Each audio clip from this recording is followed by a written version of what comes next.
জি, সম্মানিত দর্শক ও শ্রোতা, আমরা যেই বিষয়টা জানবো সেটা হচ্ছে কোরআন তেলাওয়াত সহি শুদ্ধ করে পড়ার জন্য যেই কিছু নিয়ম বা রুলস আছে সেগুলোর মধ্য থেকে একটি অংশ নিয়ে আমরা আলোচনা করব। আর সেই অংশটার নাম হচ্ছে মাদ।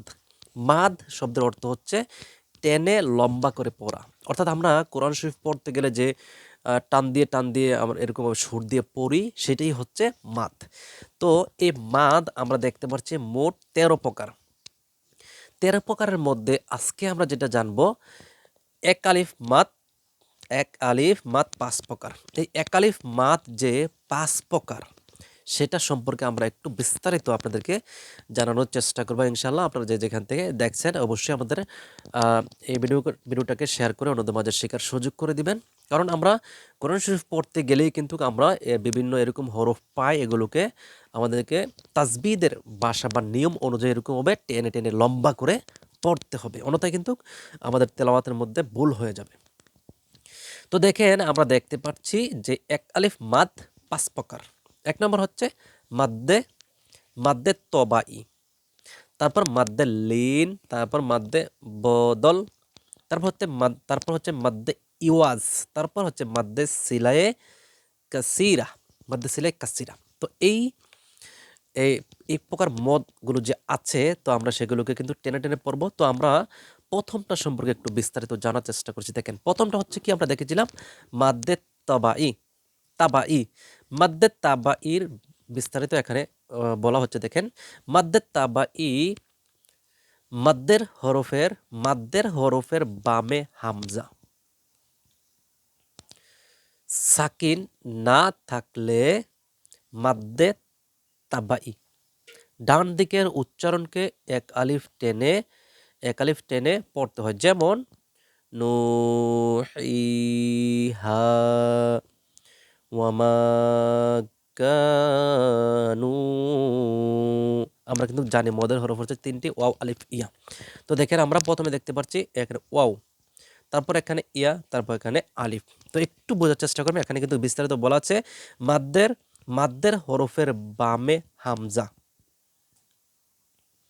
সাকিন না থাকলে মাদ্দে তাবাই। দেখেন মাদের হরফ হচ্ছে এটা, মাদের হরফের বামে। হ্যাঁ, তাহলে দেখেন আমরা দেখতে পাচ্ছি যে মাদের হরফের বামে কিন্তু কোনো হামজা বা সুকুন নেই।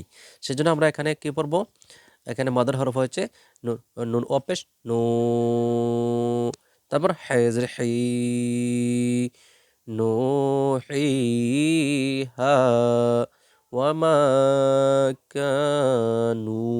এগুলো আসলে আমরা কিন্তু কায়দার মধ্যে আপনাদেরকে আমরা শিখিয়েছি। আপনারা জাস্ট একটু এই টান দেওয়ার যে একটা পড়ার একটা প্রসেস সেটা একটু জেনে ফেলবেন। আর তাছাড়া আপনি যদি কাউকে শিখাতে চান তখন কিন্তু আপনাকে বলতে হবে যে মদ্দত বা ক্যাম্প কীভাবে হয় বা কোন কোন নিয়ম এটা হচ্ছে। তো সেটা বোঝানোর জন্য আপনি এটাকে একটু শিখে রাখবেন বা আপনার কাছাকাছি রাখার চেষ্টা করবেন। তারপর দেখেন মাদ্দে লিন, লিনের হরফের বামের হরফে ওয়াকফ হলে মাদ্দে লিনে আরজি বা মদ্দে লিন হয়।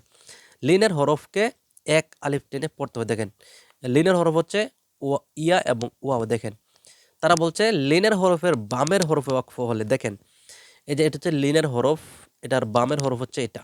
তো এখানে যদি আমরা থামতে যাই এরকম এরকম পড়া কিন্তু আছে মিন খৌফ, এই যে মিন খৌফ এরকম ভাবে সূরা ইয়ার মধ্যে আছে, সূরা কুরাইশের মধ্যে কিন্তু এই আয়াতটা আছে মিন খৌফ। তারপর এটাও আছে বাইত।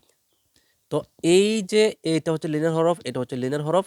আমরা এখানে যে থামলে তো এখানে কিন্তু বাইত, এই লিনের হরফটাকে আমরা এক আলিফ টেনে পড়বো। আর এটা হচ্ছে লিনের হরফ, আমরা খাউফ এটাকেও এক আলিফ টেনে পড়বো। তারপর দেখেন মাদ্দে বদল, হামজার বদল, হামজার সঙ্গে মাদ্দে মাদ, মাদ্দে বদল এক আলিফ টেনে পড়তে হয়। দেখেন ঈমানান, উমিনা, আমানা। অর্থাৎ একটু সুন্দর করে আপনি একটু বুঝে রাখার চেষ্টা করবেন যে এখানে এই যে খাড়া জবর আসলে আমরা টেনে পড়তে হবে। তারপর এই যে ওয়াও সাকিন তার ডানে পেশ আসলে কিন্তু টেনে পড়তে হবে। তারপর ইয়া সাকিন তার ডানে জের আসলে কিন্তু পড়তে হবে। আমরা কিন্তু এই নিয়মগুলো জানি। তো এরকম টেনে টেনে পড়ার সিস্টেমটা কিন্তু আপনাদেরকে দেখিয়েছি। তাছাড়া আপনারা যদি কাউকে শিখাতে চান তাহলে এগুলোকে একটু সূত্রটা মনে রাখবেন। তারপর হচ্ছে মাদ্দে ইওয়াজ, ২ জবরের বামে ওয়াকফ মাদ্দে ইওয়াজ। ১ জবর বাদ দিয়ে ১ আলিফ টেনে পড়তে হয়। যেমন দেখেন নাশত, এরকম ধরুন পুরো একটা লাইন আছে, লাইন এসে এখানে থামার চিহ্ন আছে, থামার চিহ্ন বা ওয়াকফের জায়গা আছে। তো ওয়াকফের জায়গাতে এরকমভাবে ২ জবর আসলে ১ জবর পড়বেন। যেমন নাশত, গরক, এটা আমরা কায়দার মধ্যে কিন্তু আপনাদেরকে শিখিয়েছি। তারপর দেখেন মাদ্দে সিলায়ে কাসিরা, ৫ নম্বর হচ্ছে মাদ্দে সিলায়ে কাসিরা। হায় জমিরের ডানে বামে সাকিন না থাকলে মাদ্দে সিলায়ে কাসিরা। হায় জমিরের উচ্চারণকে ১ আলিফ টেনে পড়তে হয়। এই যে খাড়া জবর, আমরা খাড়া জবরটা বেশি একটা খেয়াল রাখবেন।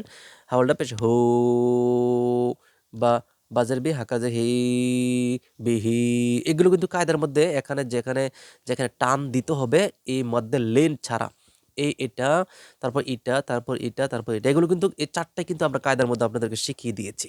তো এখানে এখানে এটা একটু খেয়াল রাখবেন, মধ্যে লেনটা যে এরকমভাবে যদি আসে, মধ্যে লেনের হরফের বামের হরফে ওয়াকফ হলে তাহলে ওই লেনের হরফকে ১ আলিফ টেনে পড়তে হবে। এই প্রসেসটা শুধু আপনারা একটু শিখে ফেলবেন, তাহলে কিন্তু হয়ে যাবে ইনশাআল্লাহ। তো দেখেন, আপনারা অবশ্যই একটু খেয়াল রাখবেন যে কোরআন শরীফ যদি আপনি সহি শুদ্ধ করে শিখতে চান বা পড়তে চান, আপনাকে কিন্তু এগুলোকে একটু মনে রাখতে হবে। এখানে আমরা যে ৫ প্রকার পাঁচ প্রকার মদের যে আলোচনাটা করলাম, এর মধ্যে ৪টি একদম সহজ আর একটা শুধু একটু একটু কঠিন। এটাকে একটু আপনি শিখে নেবেন যে এটা আমরা আগে পড়িনি, আর বাকিগুলো আমরা আপনাদেরকে পড়িয়েছি, শিখেছি। ইনশাআল্লাহ নেক্সট টাইমে আবার আসবে। সে পর্যন্ত সকলে ভালো থাকবেন, সুস্থ থাকবেন। ওয়া মা তৌফিক ইল্লা বিল্লাহ। আসসালামু আলাইকুম ওয়া রাহমাতুল্লাহি ওয়া বারাকাতুহু।